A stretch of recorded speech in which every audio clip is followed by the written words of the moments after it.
عرب اسرائیل جنگ کی صورت میں نکلا۔ اسرائیل نے عرب ممالک کو خبردار کیا تھا کہ وہ ان عرب گوریلاز کی حمایت ترک کر دیں جو اسے پڑوسی ممالک سے نشانہ بنا رہے ہیں۔ اس دوران شام، مصر اور اردن نے اسرائیل کی سرحدوں پر دباؤ بڑھائے رکھا۔ 1967 میں مصر نے سنائی کے مقام پر اپنی فوجیں بڑھا دی اور سوئس کینال کو اسرائیلی شپنگ کے لیے بند کر دیا، اور پھر اسرائیل نے شام، مصر اور اردن پر ایک ساتھ حملہ کر دیا۔ اپنے فضائی حملوں کی طاقت سے اسرائیل نے عرب ممالک کے اتحاد کو بری طرح شکست دی، اور 10 جون 1967 کو اسرائیل کے پاس مصر اور فلسطین کے تاریخی علاقوں کا کنٹرول بھی آ گیا۔ ویسٹ بینک، غزہ اور شام کے گولن ہائٹس پر بھی اسرائیل نے قبضہ کر لیا، اور یہ سب کچھ صرف 6 دن کے اندر ہو گیا۔ مسلم عرب ممالک کے اتحاد کے لیے یہ جنگ ایک بہت بڑا دھچکا ثابت ہوئی، اور عرب دنیا میں اس واقعے کو نکسہ کے طور پر یاد کیا جانے لگا، جس کا مطلب ایک سیٹ بیک یعنی دھچکا تھا۔ مگر بات یہاں تک بھی نہیں رکی۔ اکتوبر 1973 میں ایک اور جنگ ہوئی جسے اسرائیل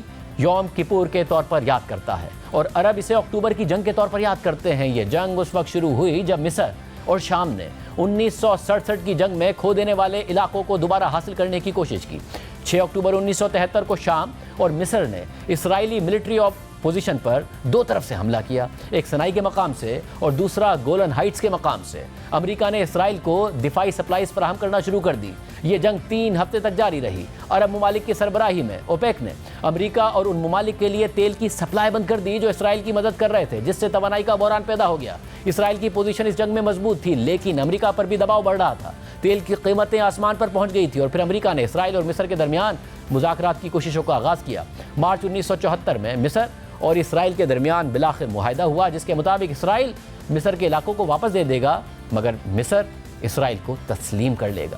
اس معاہدے پر منوعاً کبھی عمل درآمد تو نہیں ہوا، مگر عرب لیگ نے مصر کو اسرائیل کے ساتھ تعلقات بحال کرنے کی وجہ سے عرب لیگ سے ہی باہر نکال دیا، اور مصر پر الزام لگا دیا گیا کہ اس نے فلسطینی کاز کو نظر انداز کیا ہے۔ مگر پھر 1989 میں مصر دوبارہ عرب لیگ میں شامل ہو گیا، لیکن آج کئی عرب ممالک ہیں جو فلسطین کا مسئلہ سائڈ پر رکھ کر اسرائیل سے تعلقات بحال کرنا چاہتے ہیں یا بحال کر چکے ہیں، جس میں متحدہ عرب امارات بھی شامل ہے، جس نے ابراہم اکارڈز کے تحت اسرائیل کو تسلیم کر لیا ہے، جبکہ بحرین اور مراکش بھی اسرائیل کے ساتھ سفارتی تعلقات قائم کر چکے ہیں۔ ترکیہ کے سفارتی اور تجارتی تعلقات پہلے سے ہی اسرائیل کے ساتھ قائم ہیں۔ اس کے علاوہ حماس کے حملے سے پہلے سعودی عرب اور اسرائیل بھی معاملات حل کرنے کی طرف بڑھ رہے تھے، لیکن اب سوال اٹھ رہا ہے کہ اس صورتحال میں سعودی عرب اور اسرائیل کے تعلقات کیسے ٹھیک ہوں گے، اور فلسطین کے معاملے پر دونوں ممالک کے درمیان کیسے اتفاق ہوگا۔ بہرحال 1948 سے لے کر 90 کی دہائی تک عرب ممالک اور اسرائیل کے درمیان کئی جنگیں ہوئیں۔ عرب ممالک نے مل کر بھی جنگیں لڑیں، لیکن ان جنگوں کے نتیجے میں اسرائیل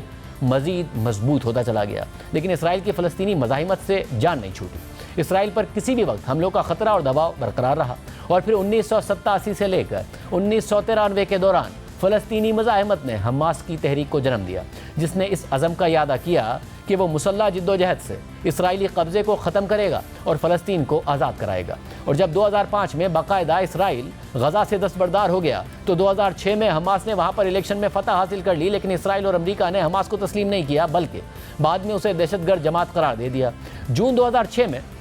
حماس نے غزہ سے اسرائیلی مقبوضہ علاقے میں داخل ہو کر ایک اسرائیلی فوجی کو اغوا کر لیا، جس کے جواب میں اسرائیل نے غزہ میں زمینی اور فضائی کارروائیاں کی، مگر 5 سال بعد فلسطینی قیدیوں کی رہائی کے بعد اس اسرائیلی فوجی کو بھی رہا کر دیا گیا۔ اس دوران غزہ میں حماس اور فلسطینی گروپ فتح کے درمیان خانہ جنگی بھی ہوئی، مگر جون 2007 میں حماس نے غزہ کا پورا کنٹرول حاصل کر لیا۔ اس کے بعد دسمبر 2008 میں اسرائیل نے غزہ پر فضائی حملے شروع کر دیے اور الزام لگایا کہ غزہ سے میزائل حملے ہوئے ہیں اور عام شہریوں کو نشانہ بنایا گیا ہے۔ اسرائیلی حملے 22 دن تک جاری رہے، جس کے بعد عالمی طاقتوں کی مداخلت کے بعد سیز فائر ہوا، مگر اس حملے میں 1400 فلسطینی شہید ہوئے اور 13 اسرائیلی مارے گئے۔ پھر اس کے بعد 2012 میں اسرائیل نے 8 دنوں تک مسلسل غزہ کو فضائی حملوں کا نشانہ بنایا، جس کے نتیجے میں حماس کے military chief of staff Ahmed Jabari مارے گئے۔ پھر جولائی 2014 میں اسرائیل نے اپنے 3 نوجوانوں کے اغوا اور قتل کا الزام حماس پر لگایا اور پھر غزہ پر حملے شروع کر دیے، اور یہ جنگ 7 ہفتوں تک جاری رہی۔ اس میں 2100 فلسطینی شہید اور 67 فوجیوں سمیت 73 اسرائیلی مارے گئے۔ مارچ 2018 میں غزہ کی سرحد پر فلسطینیوں کے مظاہروں پر اسرائیلی فورسز کی فائرنگ سے 170 فلسطینی شہید ہو گئے۔ اسی طرح 2021 میں رمضان المبارک میں اسرائیلی فورسز نے مسجد اقصیٰ کے کمپاؤنڈ پر قبضہ کر لیا، جس کے بعد حماس نے غزہ سے اسرائیل پر راکٹ حملے کیے۔ جواب میں اسرائیل نے فضائی کارروائیاں کی۔ یہ جنگ 11 دن تک جاری رہی، جس میں غزہ سے 250 فلسطینی شہید اور 13 اسرائیلی ہلاک ہو گئے۔ پھر اگلے سال یعنی 2022 میں ایک بار پھر اسرائیل نے غزہ میں مزاحمتی گروپ اسلامک جہاد کے کمانڈر کو نشانہ بنایا۔ 3 دن تک جاری رہنے والی کارروائیوں میں 15 بچوں سمیت 44 فلسطینی شہید ہو گئے۔ اسرائیل نے دعویٰ کیا کہ مزاحمت کار اسرائیلی کمانڈرز اور اسلحے کے ذخیرے کو نشانہ بنانا چاہ رہے تھے، اس لیے اسرائیل نے پیشگی کارروائی کی، جس کے نتیجے میں درجنوں اموات ہوئیں۔ اسی طرح رواں سال جنوری میں اسرائیلی فورسز نے فلسطینی مہاجرین کے کیمپ پر چھاپہ مارا، 9 فلسطینیوں کو شہید کر دیا۔ جواب میں اسلامی جہاد نے اسرائیل پر راکٹ حملے کیے، مگر اسرائیل میں کوئی جانی نقصان نہیں ہوا۔ اور اب ہفتے کو حماس نے تاریخ کا سب سے بڑا حملہ کر دیا ہے، جس کے بعد سے اب تک لڑائی جاری ہے اور اسرائیل جواب میں سینکڑوں فلسطینیوں کو شہید کر چکا ہے۔ پروگرام میں آگے بڑھتے ہیں۔ 9 دن بعد نون لیگ کے قائد نواز شریف کی 4 سال بعد وطن واپسی ہوگی۔ 2.5 مہینے کے اندر اندر ملک بھر میں عام انتخابات ہوں گے، اور نون لیگ کا دعویٰ ہے کہ الیکشن ایکٹ میں ترمیم کے بعد نواز شریف اگلے انتخابات لڑنے کے لیے اہل ہو چکے ہیں، جبکہ تحریک انصاف کو یہ پریشانی لاحق ہے کہ کہیں عمران خان اگلی انتخابی ریس سے باہر نہ ہو جائیں، کیونکہ اس وقت عمران خان کی توشہ خانہ کیس میں نااہلی برقرار ہے، جبکہ ان کے خلاف سائفر کیس تیزی سے آگے بڑھ رہا ہے، اور یہ توقع کی جا رہی ہے کہ اگلے انتخابات سے پہلے ہی سائفر کیس کا فیصلہ سامنے آ سکتا ہے، یعنی اگلے کچھ دنوں کے اندر پاکستان کے سیاسی منظرنامے میں اہم تبدیلیاں ہو سکتی ہیں، اہم کیسز کے فیصلے سامنے آ سکتے ہیں، سیاسی جماعتوں کے سیاسی اتحاد بدل سکتے ہیں، عام سیاسی رہنماؤں کی سیاسی وابستگیاں تبدیل ہو سکتی ہیں۔ لیکن اس سیاسی گہما گہمی کے دوران بھی chairman P T I Imran Khan مطمئن ہیں کہ جب بھی الیکشن ہوں گے کامیابی انہی کی جماعت کو ملے گی۔ آج عمران خان نے اپنے خاندانی ذرائع سے عوام کے لیے ایک پیغام بھیجا، جسے سوشل میڈیا پر عمران خان کے اکاؤنٹ پر پوسٹ کیا گیا، اور اس بیان کے مطابق میں یعنی عمران خان یہ پیش گوئی کر رہا ہوں کہ جس دن بھی الیکشن ہوں پاکستانی عوام کروڑوں کی تعداد میں نکلیں گے اور تحریک انصاف کو ووٹ ڈال کر لنڈن پلان والوں کو شکست دیں گے۔ یہ لوگ جتنی مرضی دھاندلی کر لیں، ان کا مقدر صرف اور صرف شکست ہے۔ یعنی عمران خان چیلنجز کے باوجود پر اعتماد ہیں، جبکہ دوسری طرف نون لیگ ہے جس کے لیے سیاسی حالات اور ماحول دونوں سازگار ہیں، مگر موجودہ معاشی حالات کی وجہ سے، مہنگائی کی وجہ سے نون لیگ کے لیے کارکنوں کو باہر نکالنا اس وقت بہت بڑا چیلنج بن چکا ہے، کیونکہ پہلے یہ خبر سامنے آئی تھی کہ نواز شریف نے شہباز شریف کو ہدایت کی ہے کہ کارکنوں کو ان کے استقبال سے پہلے ہونے والی ریلیوں میں نکال کر نہ تھکایا جائے، اور پنجاب میں نون لیگ کے سیاسی رہنماؤں کے درمیان اختلافات کی خبریں بھی سامنے آئیں، جس کے پیش نظر نون لیگ نے نواز شریف کی واپسی سے پہلے طے شدہ تمام پاور شوز کی تقاریب کو منسوخ کر دیا، یہ خبر آئی۔ یعنی نون لیگ نے تمام امیدیں نواز شریف کی واپسی سے جوڑ لی ہیں، مگر جب سے نواز شریف کی واپسی کی تاریخ سامنے آئی ہے تو نون لیگ مختلف طریقوں سے عوام کو باہر لانے کی کوشش کر رہی ہے۔ پہلے نون لیگ پنجاب کے صدر رانا ثناء اللہ نے یہ اعلان کیا تھا کہ ہم نے ایک اپلیکیشن تیار کی ہے جس سے پتہ چل جائے گا کہ کون جلسے میں آیا ہے اور کون نہیں، اور آج نون لیگ کے صدر شہباز شریف نے ایک تقریب سے خطاب کرتے ہوئے عوام سے اپیل کی کہ اگر آپ نواز شریف سے محبت کرتے ہیں تو پھر 21 اکتوبر کو اس کا مظاہرہ کریں۔ میرے بزرگوں اور نوجوان ساتھیوں، اگر آپ نواز شریف سے محبت کرتے ہیں تو پھر 21 اکتوبر کو اس کا بھرپور مظاہرہ کریں، تو پاکستان انشاءاللہ اس کی تقدیر نواز شریف بدل دے گا۔ فون نمبر کیوں لے رہے ہیں؟ تو وہ ایک ایپ ہم نے تیار کروائی ہے، اس کے ذریعے سے ہمیں اس دن پتہ ہوگا کہ یہ لوگ کہاں ہیں۔ اگر ان میں سے لوگ گجرات بیٹھے ہیں تو یہ پتہ چل جائے گا، وہ سسٹم بتا دے گا اتنے لوگ جو ہیں یہ اب جلسہ گاہ میں ہیں اور اتنے لوگ جو ہے وہ نہیں ہے، وہ اپنے گھروں میں ہیں۔ نون لیگ ہر طریقے سے کوشش کر رہی ہے کہ الیکشن سے پہلے نواز شریف کی قیادت میں ایک منظم سیاسی مہم چلائی جائے اور گزشتہ 16 ماہ کی حکومتی کارکردگی سے پارٹی کو پہنچنے والے سیاسی نقصانات کا ازالہ کیا جائے، مگر اسی دوران نون لیگ کے ایک اہم اتحادی نے شہباز شریف سے الیکشن میں مزید التوا کا مطالبہ کر دیا ہے۔ صحافی ذوالقرنین طاہر کی شائع ہونے والی خبر کے مطابق کل مولانا فضل الرحمان اور شہباز شریف کے درمیان ایک ملاقات ہوئی ہے، اور ملاقات کے بعد ایک ذریعے نے بتایا ہے کہ اس ملاقات میں مولانا فضل الرحمان نے شہباز شریف سے کہا ہے کہ وہ ان کی پارٹی کی جانب سے انتخابات جنوری سے آگے لے جانے کے مطالبے کی حمایت کریں، جس پر شہباز شریف نے اس معاملے پر کسی بھی وعدے سے پہلے پارٹی قیادت سے مشاورت کے لیے وقت مانگا ہے۔ خبر کے مطابق جب نون لیگ کے سیکرٹری جنرل احسن اقبال سے یہ پوچھا گیا کہ کیا نون لیگ جنوری میں انتخابات چاہتی ہے یا اپنے اتحادی کو ایڈجسٹ کرنے کے لیے اس میں کچھ التوا چاہتی ہے، تو احسن اقبال نے جواب دیا کہ نون لیگ الیکشن کمیشن کے اعلان کے تحت انتخابات چاہتی ہے۔ اب اہم بات یہ ہے کہ انتخابات پہلے ہی التوا کا شکار ہو چکے ہیں اور معاملہ 6 نومبر کی 90 دن کی ڈیڈ لائن سے آگے بڑھ کر جنوری کے آخری ہفتے تک چلا گیا ہے، لیکن اس کے باوجود نون لیگ کے اتحادی مطالبہ کر رہے ہیں کہ الیکشن کا وقت مزید آگے بڑھایا جائے۔ لیکن دوسری طرف 90 دن میں انتخابات کروانے سے متعلق عمران خان نے جسٹس عمر عطا بندیال کے بعد اب جسٹس فائز عیسیٰ کی سربراہی میں سپریم کورٹ سے امیدیں جوڑ لی ہیں۔ آج عمران خان نے جیل سے یہ پیغام بھیجا کہ 90 دن میں انتخابات سے متعلق جو ان کی درخواست سپریم کورٹ میں دائر ہے اسے سماعت کے لیے مقرر کیا جائے اور سپریم کورٹ کی زیر نگرانی انتخابات کروائے جائیں۔ آج تحریک انصاف کے رہنما سینیٹر علی ظفر اور گوہر خان نے اڈیالہ جیل میں عمران خان سے ملاقات کی اور ملاقات کے بعد علی ظفر نے میڈیا سے بات کرتے ہوئے کہا کہ عمران خان نے واضح طور پر کہا ہے کہ ملک کو معاشی بحران سے نکالنے کے لیے ایک مقبول لیڈر کی ضرورت ہے اور مقبول لیڈر الیکشن کے ذریعے آ سکتا ہے۔ عمران خان نے مزید کہا ہے کہ سپریم کورٹ میں 90 دن کے اندر الیکشن کروانے کی درخواست سماعت کے لیے مقرر کروائی جائے۔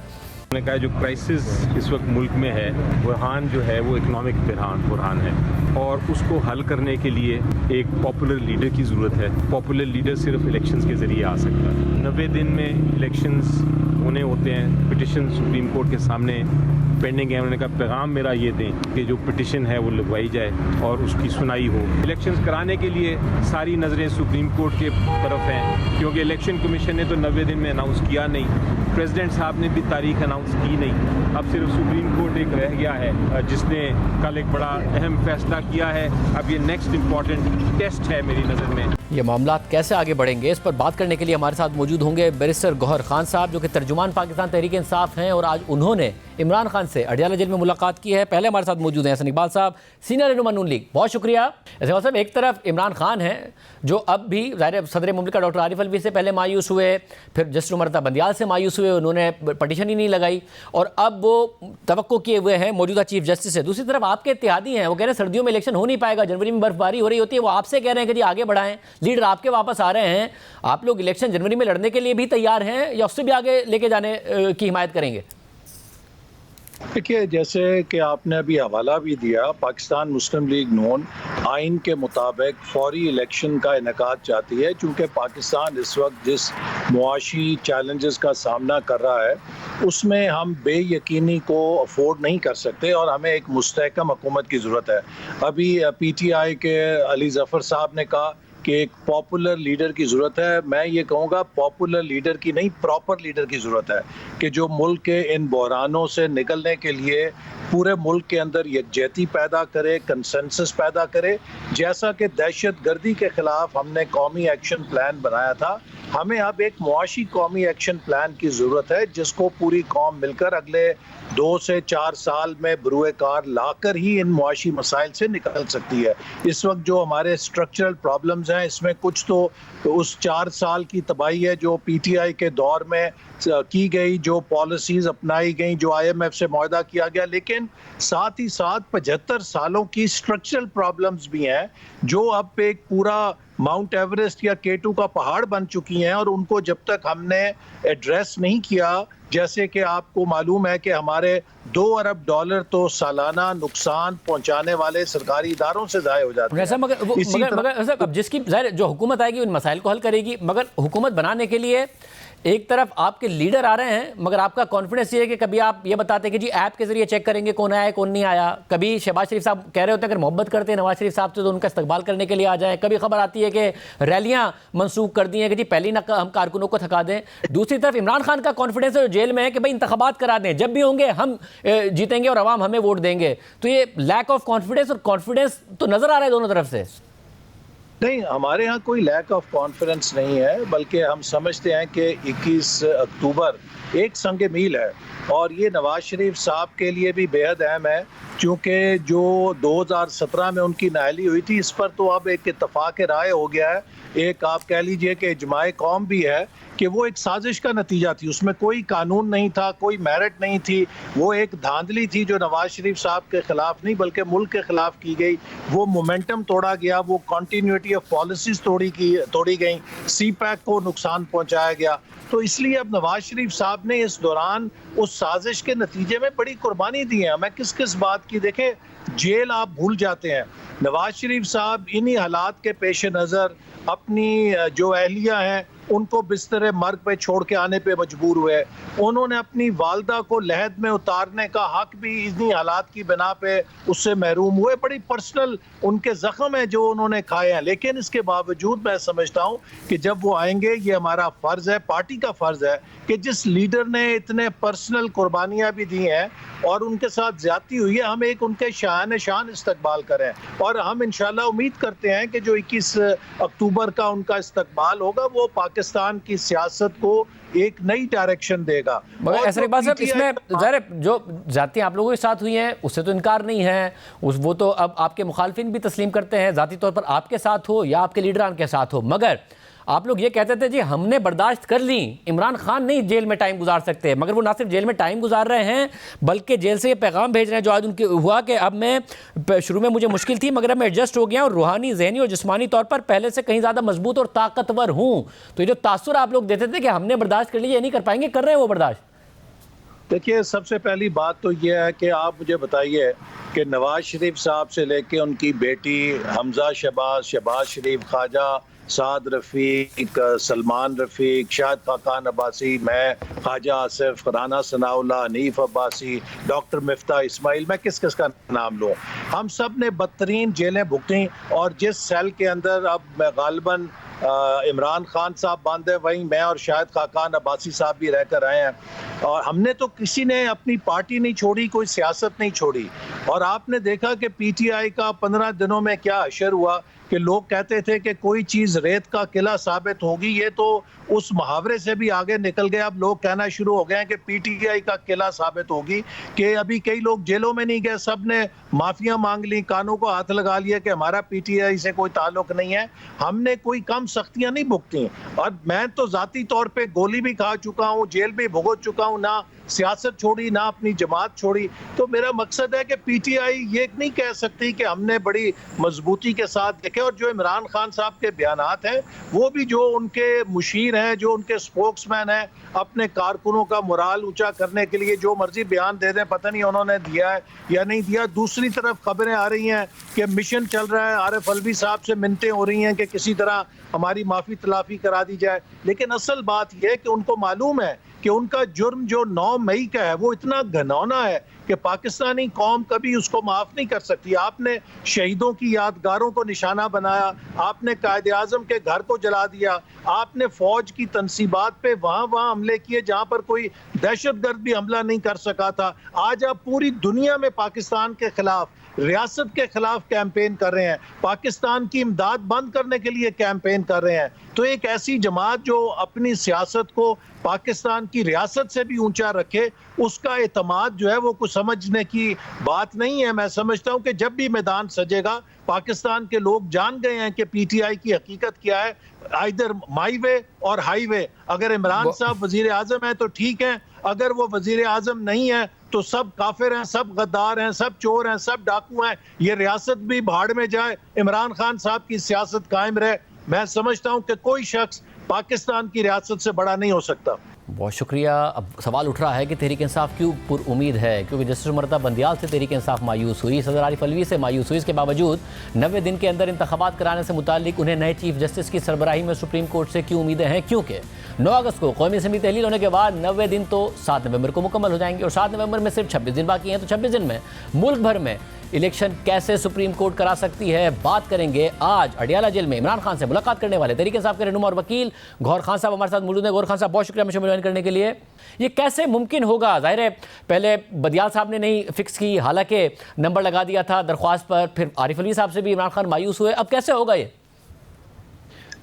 تھینک یو شاہزیب خان زادہ صاحب۔ بیسیکلی تو یہ ہے کہ عمر عطا بندیال صاحب کے دور میں تو جو ہوتا رہا ہے وہ اس وقت سپریم کورٹ پہ جو گزشتہ امپورٹڈ حکومت تھی انہوں نے بڑا پریشر ہی ڈالا تھا، شاید اسی وجہ سے وہ اس کو فیکس نہیں کرا چکے تھے۔ وہ جب یہ کوئی کیس لگتا تھا تو یہی آواز آتی تھی فل بینچ بنا رہے، اور فل بینچ ایسا ہو کہ اس کے فلاں ججز نہ ہو، تو اسی وجہ سے وہ پرولانگ ہوتا گیا تھا۔ پھر بعد میں اسی طریقے سے یہ ہوا کہ 2-3 کیسز ہوئے اور اس کے ساتھ ایک ریویو آ گیا تھا، اور ریویو الیکشن کمیشن نے فائل کر دیا تھا، اور الیکشن کمیشن کا کہنا یہ تھا کہ جی اس کو سرکمسٹانسز نہیں ہے کہ ہم اس کے الیکشن کو 90 ڈیز میں کریں، اور جس وقت یہ ریویو پینڈنگ تھا تو نیا لا جس کا ابھی کل فیصلہ ہوا یہ لا لے کے آ گئے، تو اسی سرکمسٹانسز میں وہ کیس نہیں ہو چکا تھا، اور فائنلی جب سپریم کورٹ نے فیصلہ کر دیا تھا کہ ہمارا 90 ڈیز کا جو آرڈر ہے وہ فائنل ہے جس کو ابھی بھی پینڈنگ ہے، تو امید ہے اس مرتبہ کے جو موجودہ چیف جسٹس صاحب ہے وہ اس ذمہ داری کو نبھائیں گے. اب اس میں تھوڑا سا ڈیلے اس بات کی وجہ سے ضرور ہوا ہے کہ بینچ کیسے بنے گا اور ان کیسز کا کیا ہوگا جو آرٹیکل 184(3) کے انڈر فائل ہوئے تھے. اب جبکہ سپریم کورٹ نے اس لا کو قانونی قرار دیا ہے اور یہ بات طے ہو چکی ہے کہ آرٹیکل 184 کے کیسز کیسے ٹیک اپ ہوں گے اور کون بینچ بنائے گا اور کن سرکمسٹانسز پہ بینچ مشتمل ہوگا, تو یہ سارا فیصلے تعین کے بعد تو میرا خیال ہے کہ یہ سب سے بڑی ذمہ داری ہے اس موجودہ چیف جسٹس صاحب کی کہ اس کیس کو پہلے لگائیں اور اگر لگا دیتے ہیں تو پھر ہوگا کیسے, کیونکہ 7 نومبر 90 دن کا بات کر رہے ہیں. عمران خان صاحب نے آپ لوگوں سے بھی کہا 26 دن باقی ہیں 90 دن مکمل ہونے میں, جو کہ 7 نومبر میں ہے. الیکشن کمیشن نے جنوری کے آخر کا اندیا دیا ہے, تو یہ اسی وقت جا کے نہیں ہوں گے, 26 دن میں کیسے ہوں گے انتخابات؟ آپ صحیح فرما رہے ہیں, لیکن بات دراصل یہ کہ ابھی بھی سپریم کورٹ کا آرڈر آئے گا تو ایٹ لیسٹ اتنا تو تعین ہو جائے گا کہ الیکشن ہونے کب ہے. ابھی تک تو الیکشن کی کوئی تاریخ معین نہیں ہوئی ہے. الیکشن کمیشن نے جو آرڈر کر لیا وہ بھی کوئی مشکوک قسم کا ہے. الیکشن کمیشن نے فی الحال تو اتنا ہی کہا ہے کہ جنوری میں ہم ایکسپیکٹ کر رہے ہیں, لیکن پھر بھی کچھ ایسی سیاسی قوت ہیں جن کی طرف سے یہی بات آ رہی ہے کہ جی نہیں, جنوری میں بھی الیکشن نہیں ہو سکتے, اس میں خدشہ ہے حالات خراب ہوں گے اور اس میں سردی ہوگی, برباری ہوگی, لوگ ووٹ کاسٹ نہیں کر سکیں گے. جبکہ پہلے ایسی حالاتوں میں الیکشن ہوتے رہے, 2008 میں بھی دسمبر میں الیکشن ہونے تھے, پھر فروری میں الیکشن ہوئے. لیکن اگر سپریم کورٹ اس بات کا تعین کرا دیتی ہے کہ 90 ڈیز میں ہو, تو اگر وہ 26 دن میں نہیں ہوتے تو 90 ڈیز میں تو ہو جائیں گے, فرام ناؤ آنورڈ 2 مہینوں میں تو ہو جائیں گے. اور یہ بتائیے گا کہ اس سارے میں عمران خان صاحب کا جو آج پیغام تھا وہ یہ کہ جب بھی الیکشن ہوں گے انہیں امید ہے کہ تحریک انصاف ہی کو عوام ووٹ ڈالیں گے. کیا وہ فری اینڈ فیئر الیکشن کی اب بھی توقع کیے ہوئے ہیں ایک ایسے وقت میں جو ظاہر ہے آپ کے مختلف رہنماؤں کو گرفتار کیا گیا, کس طریقے سے بہت سارے کچھ تو لاپتہ بھی ہیں, اس کے علاوہ عمران خان صاحب کے جیل سے باہر نکلنے کی امید بڑی کم نظر آتی ہے الیکشن سے پہلے. کیا ایسی وجہ ہے جو انہوں نے کہا کہ الیکشن جیتے گی تحریک انصاف؟ دیکھیں, خدشات ہمارے بالکل ہے, ہم تو لیول فلینگ فیلڈ کی کیا, ہمیں تو فیلڈ میں اترنے کی اجازت نہیں ہے. لیڈرشپ ان ہائیڈنگ ہے, لیڈرشپ کے خلاف کیسز بنائے جا رہے ہیں, ان کو گنوں سے اٹھایا جا رہا ہے, ان سے پریس کانفرنسز کرائی جا رہی ہے, ان کو نجی ٹی وی چینلوں کے سامنے لے جا کر کے سیاست سے دستبردار کرایا جا رہا ہے. تو یہ خدشات تو بہت زیادہ ہے. لیکن خان صاحب کا یہ کہنا ہے کہ دیکھو میں 26 سال 27 سال سیاست میں رہا ہوں اور میں نے ابتدا کی اور لوگوں کے ساتھ رہا ہوں, تو مجھے پکی امید ہے انشاءاللہ تعالیٰ کہ جب بھی اعلان ہوں گے تو اس مرتبہ بڑا ڈیفرنس ہے. ابھی بھی جو سروے ہوا تھا اس میں بھی 60% سے زیادہ سپورٹ پی ٹی آئی کے پاس ہے اور باقی 40% جو ملک کے سارے پولیٹیکل پارٹیز کے پاس ہے. اس کو بہت پکا یقین ہے انشاءاللہ تعالیٰ کہ جب بھی الیکشن کا اعلان ہوگا اور الیکشن ہوں گے انشاءاللہ تعالیٰ ہم جیتیں گے. اور عمران خان صاحب کی صحت کے حوالے سے بھی بتائیے گا, ان کی صحت کیسی ہے؟ الحمدللہ اس کی صحت بالکل ٹھیک ٹھاک ہے. جیسا وہ اپنا ڈاکٹر صاحب آئے تھے, ڈاکٹر صاحب نے معائنہ بھی کیا, وہ بالکل ٹھیک ہے, فٹ ہے الحمدللہ. بہت شکریہ. گوہر خان صاحب تفصیلات بتا رہے تھے. مگر سائفر کیس میں بھی ایک اور تلوار عمران خان صاحب پر لٹک رہی ہے, کیا اس کا فیصلہ بھی آ سکتا ہے؟ بات کریں گے بریک کے بعد. Chairman P T I Imran Khan کے خلاف سائفر کیس میں ٹرائل تیزی سے جاری ہے. پیر کو ہونے والی سماعت میں سابق وزیر اعظم عمران خان اور سابق وزیر خارجہ شاہ محمود قریشی پر 17 اکتوبر کو فرد جرم عائد کرنے کی تاریخ مقرر کی جا چکی ہے, جس سے بچنے کے لیے عمران خان کی قانونی ٹیم اس وقت اسلام آباد ہائی کورٹ سے ریلیف حاصل کرنے کی کوشش کر رہی ہے. آج اسلام آباد ہائی کورٹ میں سائفر سے متعلق ٹرائل روکنے, سائفر کیس میں مقدمے کے اخراج, فرد جرم عائد کرنے کے فیصلے کے خلاف اور اس کیس میں ضمانت کی درخواستوں پر سماعت ہوئی. سب سے پہلے بات کرتے ہیں آج اس کیس کو روکنے کی درخواست پر, جس پر آج اسلام آباد ہائی کورٹ میں جسٹس عامر فاروق کی سربراہی میں سماعت ہوئی. سماعت کے دوران عمران خان کے وکیل سردار لطیف کھوسا نے عدالت سے استدعا کرتے ہوئے کہا کہ سائفر کیس میں ٹرائل کورٹ میں کارروائی روکنے اور فرد جرم عائد کرنے کے فیصلے کے خلاف درخواست ہے. معاملہ ہائی کورٹ میں چل رہا ہے اور فیصلہ محفوظ ہے. لاہور ہائی کورٹ نے بھی ایف آئی اے کے کیس میں حکم امتناع جاری کیا ہوا ہے. ہم نے بار بار کہا ہے جلدی نہ کی جائے, معاملہ ہائی کورٹ میں چل رہا ہے. لطیف کھوسا نے مزید کہا کہ ہمیں آفیشیل سیکرٹ ایکٹ سے متعلق کافی خدشات ہیں, کون سی سیکورٹی کا خطرہ ہے یا سیکریسی لیک ہو رہی ہے. بھٹو صاحب نے بھی راجہ بازار میں تقریر میں ایسے ہی بتایا تھا, تو کیا ہوا؟ میرے موکل قومی ہیرو ہیں اور دنیا مانتی ہے کہ اب وہ بے گناہ جیل میں ہیں. اس پر چیف جسٹس اسلام آباد ہائی کورٹ جسٹس عامر فاروق نے کہا آج صرف متفرق درخواست لگی ہے, آپ کہیں تو میں مین کیس کے ساتھ لگا لوں. جس پر لطیف کھوسا نے جواب دیا کہ بالکل آپ سائفر کیس اخراج کی درخواست کے ساتھ لگا دیں, لیکن 17 تاریخ سے پہلے لگائیں. جس پر جسٹس عامر فاروق نے پوچھا کہ اس دن یعنی 17 اکتوبر کو کیا ہونا ہے، جس پر لطیف گوزا نے جواب دیا کہ 17 کو بڑی بدمزگی ہونی ہے، ٹرائل چل رہا ہے، فرد جرم عائد ہونی ہے۔ اس پر جسٹس عامر فاروق نے کہا کہ میں دیکھ لیتا ہوں، اس پر آرڈر بھی کر دوں گا، 17 اکتوبر سے پہلے کیس لگا دوں گا۔ جبکہ آج اسلام آباد ہائی کورٹ میں ہی ٹرائل کورٹ کی 9 اکتوبر کی سماعت کو کالعدم قرار دینے کی درخواست پر بھی سماعت ہوئی۔ عمران خان کے وکیل شیر افضل مروت نے عدالت سے استدعا کی کہ ہم نے چالان کی نقول ہی وصول نہیں کی، لیکن جج صاحب نے آرڈر میں لکھا کہ وصول کر لیں، ہماری درخواست پر اعتراضات دور کر دیں۔ جس پر جسٹس عامر فاروق نے کہا کہ اعتراض دور کر دوں گا، لیکن پہلے رول دیکھنا ہوگا، رول دیکھوں گا کہ کس رول کے تحت اعتراض لگا ہے اور دور کیسے کرنا ہے۔ جبکہ آج سائفر کیس میں عمران خان کی ضمانت کی درخواست پر بھی سماعت ہوئی، جس میں عمران خان کی طرف سے ان کے وکیل سلمان صفدر اور FIA حکام شریک ہوئے۔ سماعت کے دوران سلمان صفدر نے آفیشل سیکرٹ ایکٹ کے تحت ٹرائل کی مخالفت کرتے ہوئے کہا کہ یہ قانون آرمڈ فورسز کے لیے ہے، ہم نے 8 کیسز دیکھے ہیں، اس سے پہلے ہم نے نہیں دیکھا کہ کسی سابق وزیر اعظم کے خلاف یہ ایکٹ استعمال ہوا ہو۔ ہمارے ساتھ نمائندہ خصوصی جیو نیوز اعزاز سید صاحب موجود ہیں۔ سید صاحب بہت شکریہ، بہت قریب سے آپ اس کیس کو کور کر رہے ہیں۔ اب ظاہر ہے کہ ان کیمرہ سماعت ہو رہی ہے، معاملہ ظاہر ہے بڑی کوشش ہے تحریک انصاف کی کہ آگے نہ بڑھے، وہ کہہ رہے ہیں ہم نے چالان کی کاپیاں نہیں وصول کی، مگر فرد جرم عائد کرنے کی تاریخ بھی آ گئی ہے۔ کیا آپ کو لگ رہا ہے یہ کیس جلد منطقی انجام تک پہنچ جائے گا؟ یہ امکانات کم لگتے ہیں۔ شاہزیب بہت بہت شکریہ۔ شاہزیب، عمران خان صاحب کے پاس اور ان کی ٹیم کے پاس ماضی میں اس بات کی بڑی اپرچونٹی رہی اور اس اپرچونٹی پر انہوں نے عمل درآمد بھی کیا کہ وہ کیسز کو التوا میں ڈال سکتے تھے۔ جو جب بھی ان پہ ماضی میں توشہ خانہ کیس میں فرد جرم عائد کرنے کی تاریخ آتی تھی تو آپ کو پتہ ہے 2-3 دفعہ ایسا ہوا کہ وہ تاریخ آگے کرنی پڑی، لیکن اس دفعہ کوئی چانس نہیں ہے۔ 17 اکتوبر کو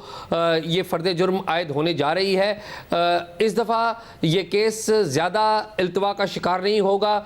توقع یہ کی جا رہی ہے اور گراؤنڈ کے اوپر جو لوگ ہیں موجود وہ بھی اس بات کی تصدیق کر رہے ہیں کہ یہ کیس زیادہ سے زیادہ 2 سے 2.5 ماہ میں نمٹ جائے گا، زیادہ سے زیادہ 2 ماہ کے اندر اس کیس کا فیصلہ آ جائے گا۔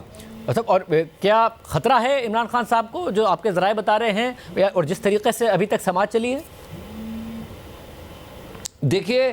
جو FIA کا چالان ہے وہ بڑا کلیئر ہے اور اس چالان کی جو تصدیق ہے، اس کی جو ایویڈنس ہے وہ اکٹھی کر لی گئی ہے FIA کی طرف سے۔ یہ کیس کس کانٹیکسٹ میں دائر ہوا ہے، یہ کیس کس سیاسی منظرنامے میں دائر ہوا ہے، یہ ایک ٹوٹل الگ بات ہے، لیکن FIA کے پاس جو ایویڈنس ہے وہ ایویڈنس بڑی بنیادی نوعیت کی ہے۔ ایک بات عمران خان صاحب کے اوپر، سابق وزیر اعظم کے اوپر آلموسٹ FIA اپنی جو ایویڈنس ہے اس میں اسٹیبلش کر چکی ہے۔ وہ بات یہ ہے کہ عمران خان کے پاس بحیثیت وزیر اعظم سائفر کی کاپی آئی تھی اور اس سائفر کی کاپی کو انہوں نے اپنے پاس رکھا جس کے وہ مجاز نہیں تھے، اور بعد میں وہ کاپی گم ہو گئی۔ اور جب عمران خان صاحب سے اس بارے میں پوچھا جاتا رہا کہ وہ کاپی کہاں ہے تو وہ پہلے انہوں نے اپنے سیکرٹری کا نام لیا، پھر انہوں نے کہا کہ ملٹری سیکرٹری کا نام لیا، اور پھر انہوں نے کہا مجھے علم نہیں ہے، اور بعد میں وہ جو کاپی ہے وہ امریکہ کے ایک اخبار میں شائع ہوتی ہے، اس کی نقل شائع ہوتی ہے۔ تو FIA اپنے کیس کی حد تک یہ بات اسٹیبلش کر چکی ہے کہ وہ کاپی گم کی گئی یا چوری کی گئی، یہ بات وہ کر چکی ہے ثابت، اور ساتھ ہی ساتھ یہ بھی بات ثابت کر چکی ہے کہ عمران خان صاحب نے جو آفیشل سیکرٹ ایکٹ ہے اس کی خلاف ورزی کی اور جو اہم قومی راز تھے ان کو جلسہ گاہ میں جا کے بیان کیا۔ اس حوالے سے آپ کو پتہ ہے کہ ایک آڈیو ٹیپ بھی آئی تھی جس میں عمران خان صاحب کو یہ کہتے ہوئے سنا گیا تھا کہ وہ اس کو ایک سیاسی ایشو بنائیں گے، اور اس بارے میں جو FIA ہے اس نے تحقیقات کی اور جو کابینہ کے متعلقہ جو حکام تھے ان سے، کابینہ کے متعلقہ جو اس وقت کے وزراء تھے ان کو بلا کر پوچھا گیا، جنہوں نے اس بات کی تصدیق کی کہ جو آڈیو لیک ہے اس میں جو آواز ہے وہ انہی کی ہے اور وہ واقعے کا کانٹیکسٹ انہوں نے جو بیان کیا وہ FIA کے کیس سے ملتا جلتا تھا۔ بہت شکریہ، تفصیلات بتا رہے تھے۔ آج کے پروگرام میں اتنا ہی، رہا دیجیے، اللہ حافظ۔